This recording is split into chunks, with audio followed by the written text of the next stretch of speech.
Seja bem-vindo, eu sou Mário Sobral e o Jornal Segurito já está no ar. E hoje vamos falar sobre medir na segurança do trabalho. E qualquer tipo de medição, né? Seja utilizando o equipamento tipo um sonômetro, um dosímetro, seja fazendo uma avaliação com uma ferramenta ergonômica. Há várias formas de medir na segurança do trabalho e a gente faz muita coisa errada. Então vou comentar um pouco sobre esse tema. Então vamos lá. Primeiro, o que é medir? Medir significa comparar uma quantidade de uma grandeza com outra de mesma natureza, tomando uma delas como um padrão pré-definido. Tá? Então, por exemplo, vou medir uma mesa, pego lá uma trena e comparo. Então, tem um padrão e estou comparando. É uma forma de medir. Na área de segurança, é o que fazemos, por exemplo, quando avaliamos o ruído, vibração, outros agentes de um ambiente de trabalho. E comparamos com um determinado limite de exposição. Tá? Então, lá, ruído, uma dose 85, de 100%, 85 dBA para 8 horas. Então, tem lá um padrão, eu comparo, faço lá uma avaliação e comparo com esse padrão. Qual é a bronca? Porém, a gente precisa ter cuidado com os critérios. As réguas precisam ser similares e reprodutíveis. A grande bronca é essa, tá? A gente tem que ter uma régua similar. Vocês já vão entender o que eu quero falar. Vamos pegar, por exemplo, aqui um anemômetro. Então, se existir um instrumento validado para medir o atributo, podemos usar. Mas isso nem sempre é verdade, ou não analisamos as restrições da referida régua. Então, no caso do anemômetro, serve para medir a velocidade do ar, né? Então, ele é validado, digamos que é um equipamento de qualidade para fazer esse tipo de avaliação. Esse anemômetro de palheta, se for uma brisa, um vento muito fraco, coisa e tal, não vai ter força suficiente para fazer essa palheta girar. Percebe que ele é validado, mas ele não vai ser o mais adequado devido a uma determinada restrição. Aí eu vou ter que utilizar outro tipo de equipamento que seja mais sensível. Outro exemplo, quando a gente faz o método de limite de peso recomendado de Niles, que é um instrumento validado também, porém há várias limitações. Então vocês sabem, né, que a gente usa lá o LPR de Niles, onde ele estabelece um limite de peso nas melhores condições de 23 kg. Então, nas melhores condições de 23 kg. Só que tem um monte de limitação que as pessoas não consideram. Isso aqui é como se fosse uma régua, né? É uma régua de avaliação, é um critério.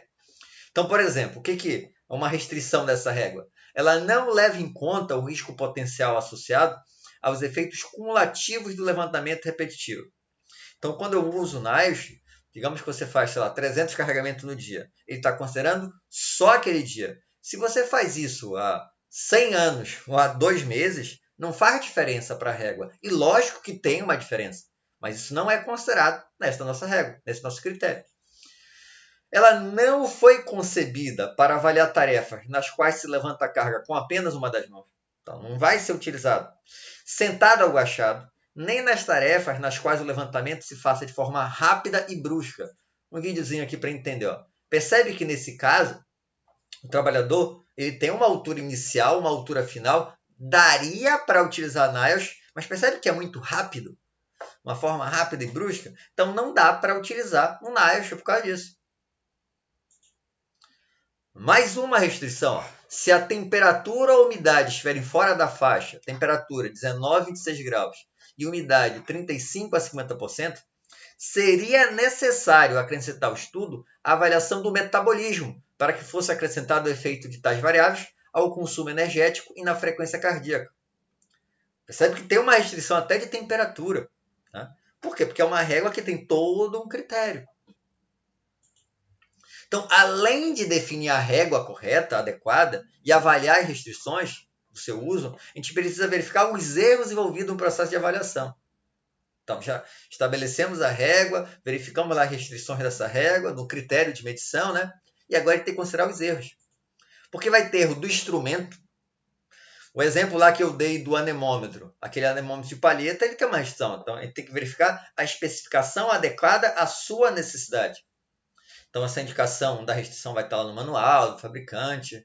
No questionário, por exemplo, no caso do NIOSH e outras ferramentas, vai ter lá também estabelecido quais são as restrições. Tem um erro que a gente tem que considerar. Tem o erro do experimentador, ou seja, o seu erro, e aí só com treinamento, experiência para diminuir esse erro.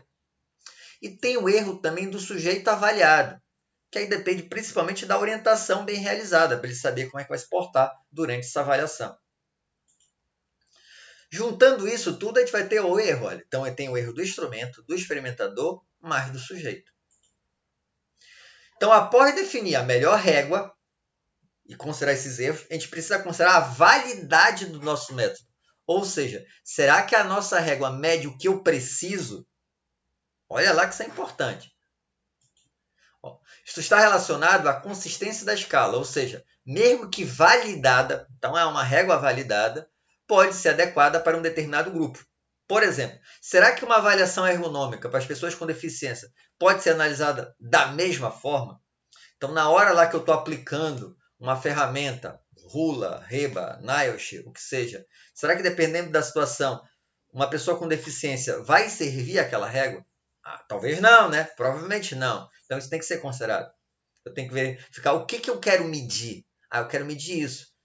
Essa escala, essa régua, esse critério de medição que eu estou utilizando é validado para essa situação? Então, já entendemos que estudar o método a ser aplicado é essencial, mas precisamos também ter certeza sobre o que queremos avaliar. Então, bora lá, vamos dar 2 exemplos. Imagina que eu vou medir a altura do cotovelo do trabalhador para estabelecer a altura da sua bancada. Por mais que possa ter algum erro na medição, será com pequena oscilação. Então, se eu quero medir lá, tem uma pessoa lá de 1,70 m, coloco ela em pé, meço do chão até a altura do cotovelo, tenho mais ou menos uma referência, eu não vou ter um erro muito grande nessa avaliação. Tá? Agora, se eu quero saber a condição ergonômica de determinado posto-trabalho, aí eu usei alguma ferramenta de análise, rula, reba, OAS, qualquer ferramenta. Tá?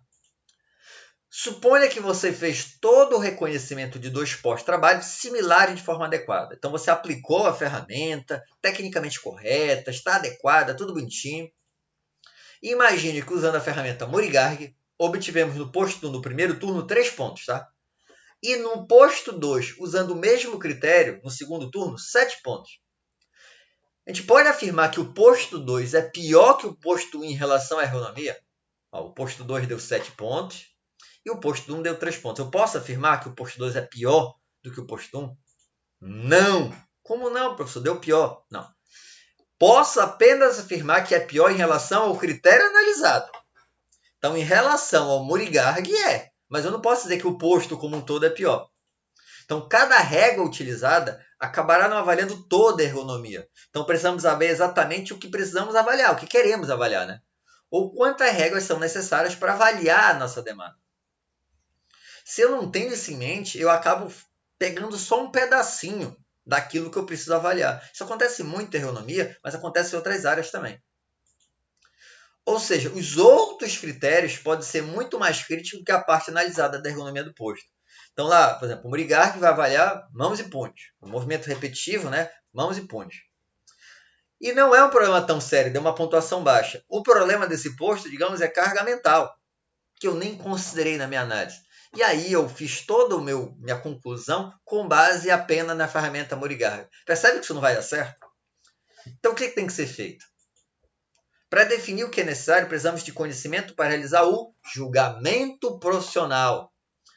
Só que, deixa eu só concluir aqui a leitura e eu comento. Mas também precisamos de respaldo estatístico para diminuir os erros da avaliação. O julgamento profissional é justamente o conhecimento do trabalhador, do profissional que está avaliando, da parte teórica e prática, né? A experiência dessa pessoa.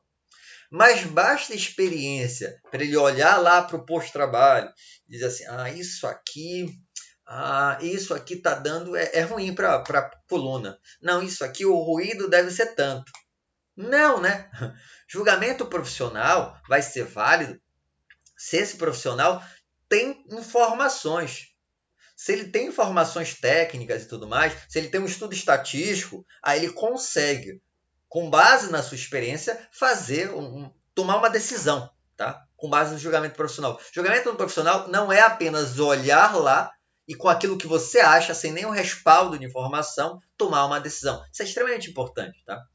E essa parte do respaldo estatístico eu acho tão importante que eu pretendo, não sei se vai ser na próxima semana, mas eu pretendo fazer alguns vídeos dando alguma informação sobre esse ponto, que eu acho essencial para o profissional de saúde e segurança.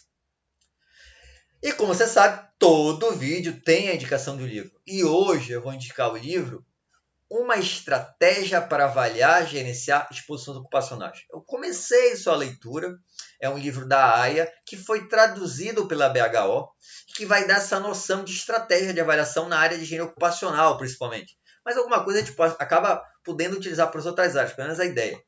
E se você der uma lida, você vai ver que tem muita questão estatística envolvida. Ok? Espero que tenham gostado. Se gostaram, já sabe, né? Curte, compartilha. E tem alguma dúvida ou sugestão de pauta? É só colocar aí embaixo nos comentários ou mandar um e-mail para sobralj@hotmail.com. Um abraço e até o próximo programa.